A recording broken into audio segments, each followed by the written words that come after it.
Assalamu alaikum. Notre leçon d'aujourd'hui, c'est la lettre A. La lettre A ne se prononce pas dans la langue française. En arabe, on dit A. A, elle s'écrit comme ça au début du mot,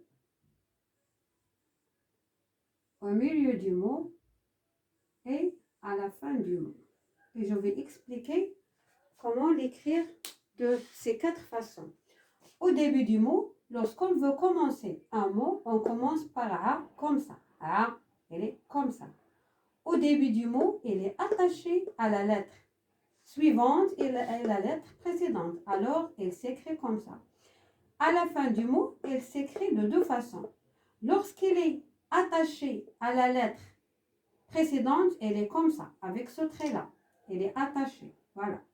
Et lorsqu'il y a ici une lettre qui ne s'attache pas à la lettre qui la suit, alors la lettre A s'écrit de cette façon. Elle n'est pas attachée à la lettre précédente.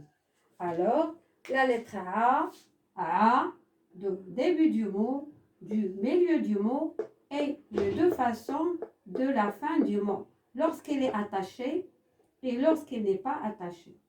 D'accord? Et maintenant, je mets les voyelles courtes. Fatha, Damma, Kasra et Soukoun. Et je lis A, Ou, I, A. A, Ou, I, A.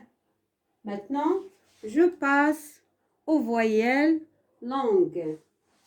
Je vais écrire A de ces différentes façons.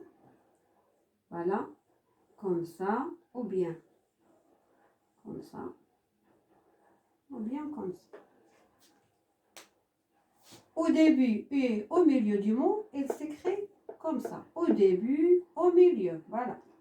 Ici, je mets un alif pour lire A, waouh, rou, et ici, ya, avec 2 points, ri. Comme vous voyez, je n'ai pas écrit ici le A de la fin du mot, parce que A, ici, toujours, il est au milieu, avec un alif. Il va être suivi par un alif, et ici, il va être suivi par un waouh, et ici, il va être suivi par un ya. Alors, il n'est pas de la fin du mot. C'est pour ça, je n'ai pas écrit de ces 2 façons, j'écris les 2 façons premières. Et je lis A, Rou, Ri. A, Rou, Ri. Et maintenant, au tanwin. Tanwin, voilà. Comme ça. Et commencer, tanwin vient toujours à la fin du mot. Alors, je vais écrire les 2 façons, comme ça. Pourquoi je n'ai pas écrit ici le A de la fin du mot? C'est parce qu'il va être suivi par un alif, parce que les 2 fatha viennent toujours avec un alif. Le double fatha vient toujours avec un alif. Et ici, double damma et double kasra. Et je lis an, un, in. An, un, in. A, rou, ri, a, rou, ri. An, un, in. Eh bien, maintenant, je passe à donner des exemples. Le premier exemple, c'est le mot ridun. Ridun. Voilà, le mot commence par ri. Ridun. Attaché à la lettre da avec double damma. Voilà. Ridun.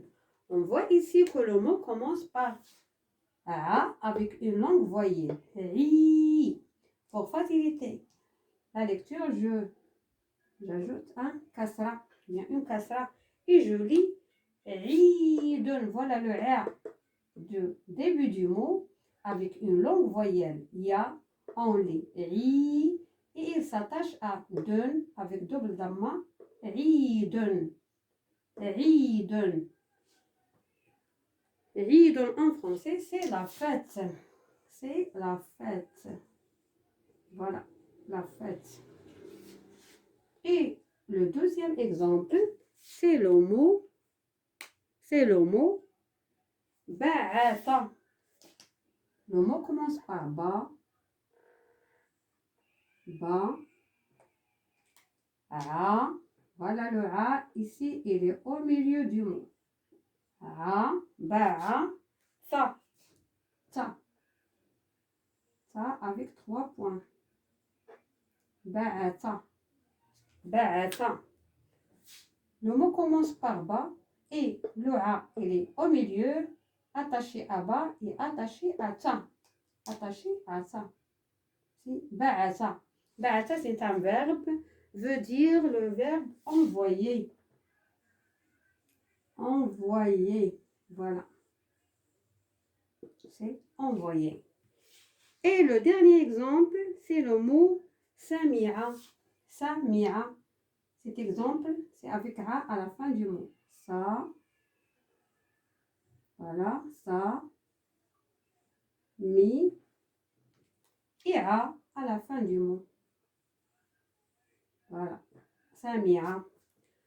On voit ici que la lettre A, il est à la fin du mot. Il est plié, ça y est, il est à la fin. Il n'y a plus de lettre qui la suit. Et il est attaché à ma, la lettre ma avec kasra, c'est mi.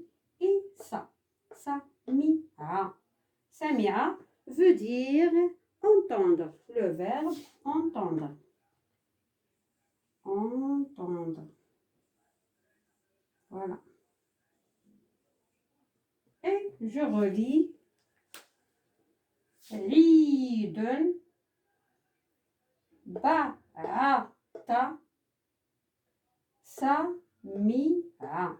Et voilà, notre leçon est terminée et à la prochaine leçon. Au revoir.